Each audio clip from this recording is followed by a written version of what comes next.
going on, guys? Welcome to my channel. Today we're going to be looking at the vintage collection N1 Starfighter from the Mandalorian. Now, I actually had this figure delivered to me about 2 weeks ago, and I've been wanting to make a review on it. However, since I've been kind of busy with work, I never really made the time to do it, and I've just been going crazy, looking at this figure for the past 2 weeks and not being able to open it until now. We're gonna get into it. Do of course have the N1 Starfighter. You can see Baby Grogu on the little dome in the back. You see Mando on the side. Overall, it's a really good looking picture of the vehicle and of Mando as well as Grogu. And it just looks really good with this whole Kenner style packaging that we've been seeing with the vintage collection vehicles. Of course, we do have the Star Wars The Mandalorian logo up top. We do have the classic Kenner logo on the right hand corner. And we also have a diagram up top showing us that this does come with the carded figure of Mando. This is going to be an exclusive card to the N1 Starfighter. And even though it doesn't show the card here as being unpunched, you can actually see the hole there. The figure, the card is actually supposed to come unpunched. So yeah, for all of you guys who like to collect your figures carded, it's gonna be a great addition to your collection. We also have a picture down here in the bottom left hand corner of the vehicle that is included in the box. You can also see Mando, you see Baby Grogu right here, as well as some accessories that come included, including the Beskar spear, a couple of weapons, a jetpack, and of course the stand that comes with the vehicle. So this is the front part of the box. Let's take a look at the back. It's exact same photo that you have, in the front. Of course, with the addition of the vintage collection logo up in the top. And on the side, we can see here, you could see Mando inside of the cockpit of the N1 Starfighter. And you can see how you can set his jetpack, put it away right behind the seat. And you can also see Mando working on the N1 Starfighter as he's gonna put on one of the covers on the engine. The other side of the box, we can also see Mando here, working on the N1 Starfighter again. This time he's putting some type of a turbo piece on top of the Starfighter. You can actually see how you can display an R5 droid head in replacement of the Grogu dome. So now we have the contents out of the box, and wow, I absolutely love whenever you open something and everything comes, neatly organized in its own little compartment.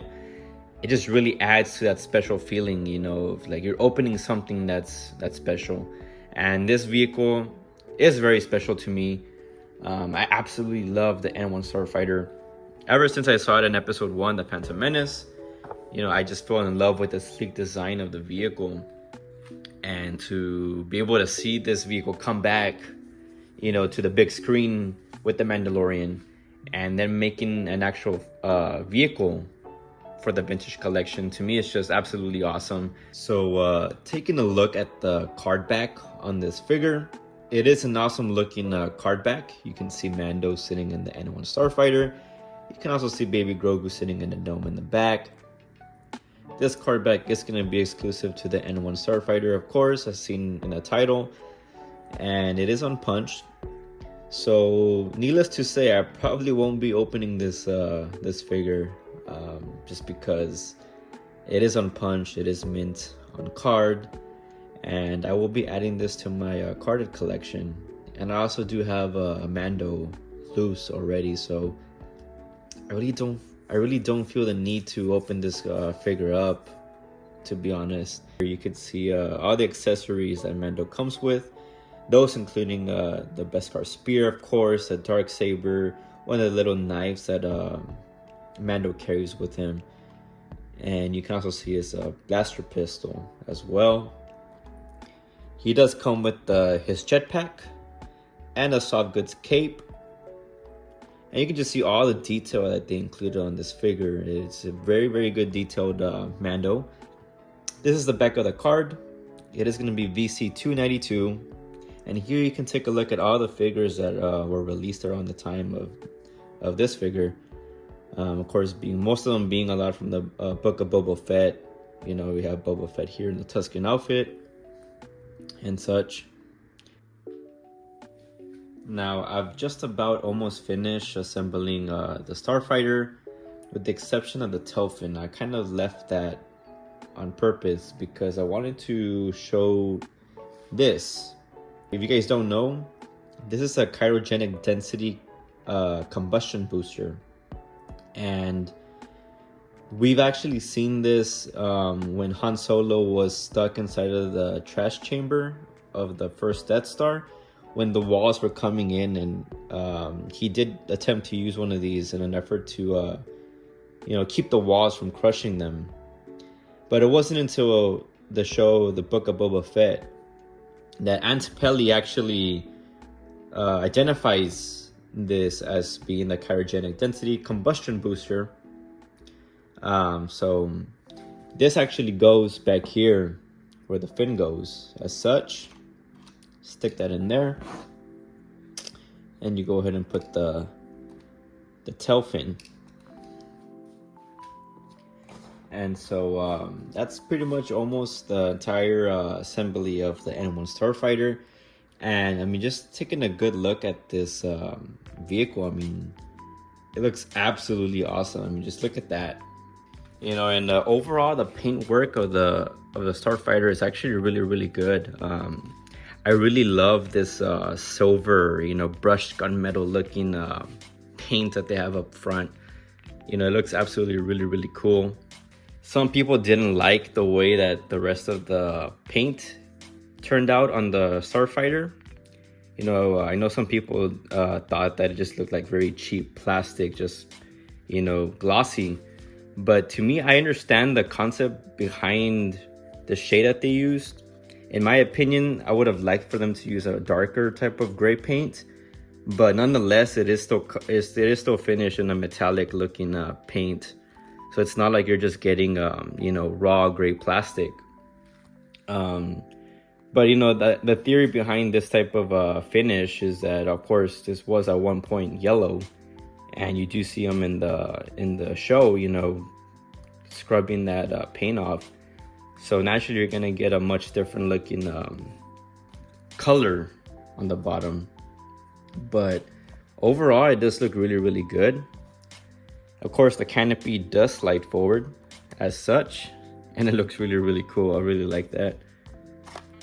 And you can just see all the detail within the vehicle. You can see some of the panels that have been missing, so you can kind of take a good look at the skeleton of the vehicle, and you can just see all the detail that they've included, even within the engines as well. This piece actually does come off, and you can actually put it on either side of the engine. It'll fit just as well as so. And I mean, yeah, just look at all that detail within the engine. Absolutely awesome. I love the red that you can see. It just gives it a whole other level of detail, as well as you can see all the afterburn at the end of the engines. This is where most of the heat tends to accumulate, so naturally you're going to see that burn on the engine. And you can even see some of the bluing in there, because as you know, the Starfighter's engine does burn like a blue flame. And you also see the third engine down here, and it's a very, very cool looking color. You got some like gold with some purple looking colors, paint apps, and it just really represents that type of those colors that metal tends to get whenever they heat up.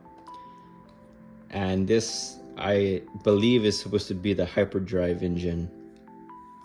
You can see some of the laser cannons that it has up front, as well as the laser cannon panels that you get on the bottom of the engines. These snap on pretty easily. Not much of to see on the bottom, but you can see that you do have some marbling effect of the paint that you see with the rest of the body. So this is one of the stands that it does come with. This is more for, you know, when you want to have your Starfighter simply just sitting at ground level, and it sits really nice. You know, you can just have it sitting there, you know, on a shelf if you wanted to. It looks absolutely cool. Or of course you can also opt for the other stand that comes included with this vehicle. That's gonna be this one. It's got the Star Wars The Mandalorian, and you simply set this piece in like so. This type of stand will give you a lot more displayability options, especially if you want to get like a more airborne type of pose. You can really angle this vehicle as you would want. You can actually lift this part up, you know, from where Grogu sits forward, and it'll give you access to this compartment where you can store all of Mando's weapons. Now, of course, like I said, I did not actually open the carded figure that came with this vehicle, since I do have this Mando figure loose. But as you can see, you know, you can fit, you know, his cycler rifle back here, and here would go the Beskar spear. I don't have one at hand, unfortunately. You can also set the jetpack right on top, and it'll fit just like that. There you have Mando, you know, in the cockpit. You can slide the canopy forward, looking really cool. Yeah, baby Grogu in the back, of course, knocking on the glass dome, like the scene from the Book of Boba Fett, you know, where he's knocking on the glass repeatedly, you know, because he wants Mando to send the Starfighter into a hyperdrive, and Mando is saying no, not gonna do it, and he keeps knocking persistently until Mando says, all right, last time. We all know it wasn't the last time. Baby Grogu gets what he wants. But yeah, guys, that's the vehicle. That's the Starfighter. It is an absolutely great looking vehicle. I'm very happy that I have this Starfighter, and it just looks absolutely awesome. With baby Grogu in the back, Mando, all the detail that they included into the vehicle is very nice. The paint apps, all the details from the engine, the skeleton of the vehicle, and yeah, overall very good looking vehicle. And I forgot to mention this piece. This is the other part that comes with the vehicle, so you could essentially use this in replacement of the baby Grogu dome, and you can set the R5 unit up there. And really quick, I do have this 1998 Naboo Starfighter from the episode 1 Phantom Menace, and I'm gonna set this just right next to this one for a quick side comparison. And you know, you can see the size is relatively about the same for both of these vehicles. Not much different as far as size goes. There's of course going to be a lot major differences between the details of these vehicles. For example, even the canopy sizes between these is different. This one's a lot smaller than this one. Of course, this one slides. This one just folds up. And also, even the R2D2, it's not even a figure, it's actually fixed onto it. But even this is a lot smaller than the dome you get here in this vehicle. But yeah, just a very quick comparison. They do look really cool next to one another. I absolutely love the N1 Starfighter, so I'm very happy that I have both of these to go and complement one another. But yeah, that's gonna do it for this review. I absolutely recommend getting the N1 Starfighter. It does look very awesome. Lots of great detail, very good displayability, and very screen accurate to the show. So if you guys don't have it, I recommend you guys getting it. I know Hasbro Pulse, I think, is out of stock right now, but I believe Entertainment Earth and GameStop still have pre-orders available, which is actually I got this one from GameStop. So I recommend you guys getting it. If you guys don't have it, definitely check it out. It's a great addition to your collection.